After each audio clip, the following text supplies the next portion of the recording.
और हरियाणा की 90 विधानसभा सीटों पर आज वोटिंग होने जा रही है। वोटिंग सुबह 7 बजे से शुरू होगी और शाम को 6 बजे तक चलेगी। और इस बार हरियाणा की 90 सीटों के लिए 1031 उम्मीदवार मैदान में हैं, जिनमें 101 महिलाएं और 464 निर्दलीय उम्मीदवार हैं। वोटिंग के लिए प्रदेश भर में 20,632 पोलिंग बूथ बनाए गए हैं। मतदान के दौरान इसकी फोटो खींचने और वीडियो रिकॉर्डिंग की मनाही होगी। वोटिंग के दौरान वोटर अपने साथ मोबाइल नहीं ले जा सकेंगे। मतदान शांतिपूर्ण ढंग से कराने के लिए 29,462 पुलिसकर्मी, 21,196 होमगार्ड के जवान, 10,403 एसपीओ तैनात किए गए हैं। इसके अलावा 225 कंपनियां अर्धसैनिक बलों की तैनात हैं। साथ ही सोशल मीडिया पर अफवाह फैलाने वालों पर कड़ी नजर रखी जा रही है। हरियाणा में इस बार भी बीजेपी और कांग्रेस के बीच सीधा मुकाबला माना जा रहा है। एक तरफ बीजेपी है जो तीसरी बार सत्ता में वापसी की कोशिश कर रही है, वहीं कांग्रेस हरियाणा में सत्ता का बनवास खत्म करने की हर संभव कोशिश कर रही है। राहुल गांधी ने गुटबाजी से जूझ रही कांग्रेस को एकजुट करने की कोशिश की। कुमारी शैलजा और भूपेंद्र हुड्डा का हाथ पकड़कर पार्टी के एकजुट होने का संदेश भी दिया, लेकिन यह गुटबाजी कितनी खत्म हुई है, ये आज साफ होगा। तो आज हरियाणा विधानसभा के लिए मतदान होने जा रहे हैं। 7 बजे से मतदान शुरू हो जाएगा। 90 सीटों पर आज वोटिंग होगी। करीब 1000 से ज्यादा उम्मीदवारों की किस्मत का फैसला किया जाएगा। सुरक्षा के कड़े इंतजाम किए गए हैं, लेकिन नजर रखनी होगी कि क्या इस बार बीजेपी वापसी कर पाएगी। 10 साल से बीजेपी सत्ता में है और दूसरी तरफ कांग्रेस कोशिश करेगी कि वो वापसी करे इस सत्ता में।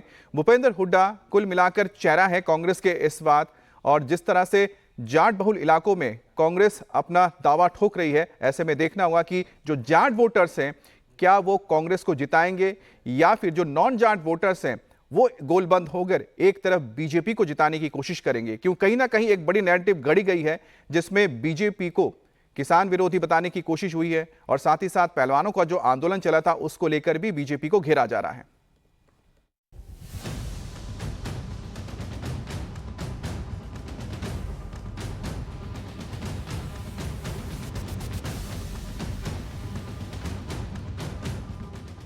हरियाणा की 90 विधानसभा सीटों के लिए आज वोटिंग होने जा रही है। 10 साल से हरियाणा की सत्ता पर काबिज बीजेपी लगातार तीसरी बार राज्य की सत्ता हासिल करने की कोशिश कर रही है। वहीं कांग्रेस एक दशक बाद सरकार में वापसी की उम्मीद पाले बैठी है। आम आदमी पार्टी एक बार फिर से अपनी किस्मत आजमाने के लिए मैदान में उतरी है। वहीं इंडियन नेशनल लोकदल और जन नायक जनता पार्टी भी सत्ता का भागीदार बनने की कोशिश में जुटी है। वोटिंग से पहले ही नेता अपनी जीत का दावा कर रहे हैं। जिस दिन का हरियाणा वासी बेसब्री से इंतजार कर रहे थे वो दिन आ गया है। मैं सभी अपने प्यारे हरियाणा वासियों से आग्रह करता हूं, मतदान के दिन ज्यादा से ज्यादा संख्या में पहुंचे, अपने मत के अधिकार का प्रयोग करें। आने वाले समय में खुशहाल हरियाणा बने, एक प्रगतिशील हरियाणा बने, एक ऐसा हरियाणा बने जिसकी तरफ पूरा देश देखे। हरियाणा का स्वर्णिम काल हरियाणा में लौट कर आए, ऐसा निर्णय करें हरियाणा वासी। सभी हरियाणा वासियों से मैं अपील करता हूं ज्यादा से ज्यादा मतदान करें और हम पूरा विश्वास है कि हरियाणा में प्रचंड बहुमत के साथ कांग्रेस पार्टी की सरकार बनने जा रही है। लोगों ने बदलाव का मन बना लिया है। इस बार हरियाणा विधानसभा चुनाव में बीजेपी और कांग्रेस के बीच सीधा मुकाबला माना जा रहा है।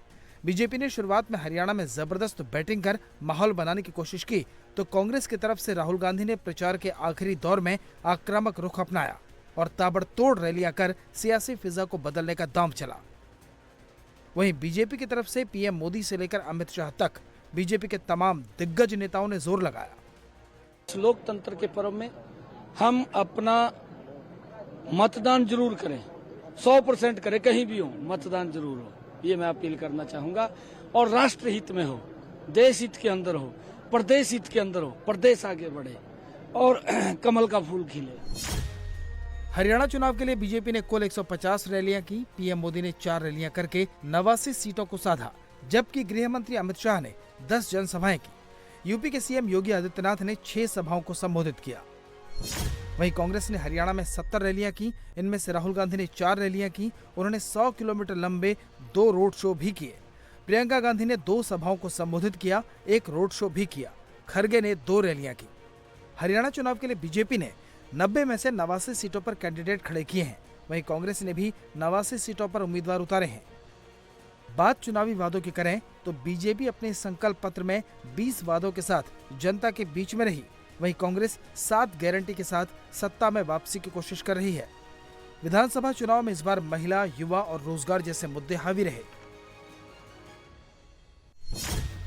महिलाओं के लिए बीजेपी ने 2100 रुपए हर महीने देने का ऐलान किया है, तो वहीं कांग्रेस ने भी 2000 रुपए महीने देने का वादा किया है। युवाओं के लिए दोनों ही पार्टियां 2 लाख नौकरी देने के वादे के साथ जनता के बीच में गई है। बीजेपी जहां राज्य के अग्निवीरों के लिए सरकारी नौकरी की गारंटी देने का वादा कर रही है, वहीं कांग्रेस ने जाति का कार्ड खेलकर पिछड़ों के लिए जाति आधारित सर्वेक्षण का वादा किया है।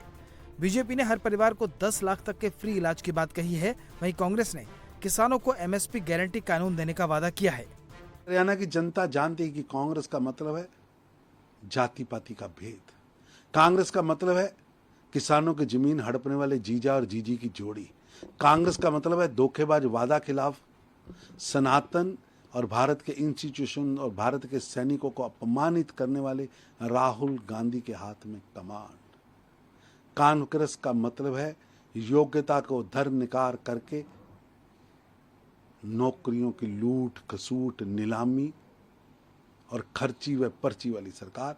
इसलिए जनता, हरियाणा की जनता किसी भी सूरत में हरियाणा के अंदर कांग्रेस को नहीं लाना चाहती और ईमानदार, शानदार, गरीबों की मसीहा नरेंद्र मोदी की सरकार लाना चाहती। हरियाणा विधानसभा चुनाव में इस बार बीजेपी और कांग्रेस दोनों ही पार्टियों ने अपने अपने दिग्गजों पर दांव लगाया है। सीएम नायब सिंह सैनी लड़वा सीट से मैदान में हैं, वहीं पूर्व सीएम भूपेंद्र सिंह हुड्डा गढ़ी सांपला किलोई से किस्मत आजमा रहे हैं। उचाना सीट से जेजेपी उम्मीदवार और पूर्व डिप्टी सीएम दुष्यंत चौटाला मैदान में हैं, जबकि इनेलो चीफ अभय चौटाला ऐलानाबाद से दांव आजमा रहे हैं। इस बार बीजेपी और कांग्रेस दोनों ही पार्टियां अपनी जीत का दावा कर रही हैं। बीजेपी को जहां विकास मॉडल पर भरोसा है, वहीं कांग्रेस एंटी इनकम्बेंसी के सहारे सत्ता का ख्वाब देख रही है। मैं जम्मू कश्मीर में सभाओं में गया, मुझे माहौल बहुत अच्छा लगा और मुझे पूरा विश्वास है कि भारतीय जनता पार्टी में सरकार बनाएगी। हरियाणा भी मैं गया था, हरियाणा में भी बहुत अच्छा माहौल है, वहाँ भी हम सरकार बनाएंगे। हरियाणा में भारतीय जनता पार्टी जीतेगी। वहाँ राहुल गांधी की कांग्रेस पार्टी नहीं है, वहाँ मैं हुड्डा की कांग्रेस पार्टी लड़ रही। कांग्रेस ने सैलजा को गाली दिया है, उनके जातियों को लेकर के पूरा वायरल हुआ है। एससी के लोग कांग्रेस से नाराज हैं, सैलजा को डिक्लेयर नहीं किया। इसीलिए आज भी राहुल गांधी बताएं कि वहां का कांग्रेस हुड्डा का है या राहुल गांधी का है।